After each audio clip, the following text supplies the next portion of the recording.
Hello friends, शिफा clinic Warangal YouTube channel में आपका welcome करता हूं। आइए दोस्तों, आज मैं इस वीडियो में जो लोग सिगरेट नोशी करते हैं यानी सिगरेट पीते हैं, उन लोगों को सांस का फूलना, कफ का ज़्यादा जमा होना और लंग्स की ख़राबी हो जाती है, उन लोगों के लिए एक घरेलू नुस्खा बताने जा रहा हूं। नुस्खा नोट करें। रोज़ाना रात को एक गिलास पानी में 3 से 5 अंजीर भिगो कर रखें और सुबह उस अंजीर को चबा चबा कर खा लें और उस पानी को पी लें।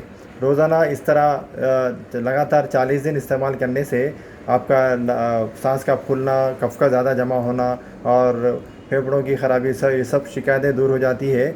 इसको बनाएं और इस्तेमाल करें और फ़ायदा उठाएं। शुक्रिया।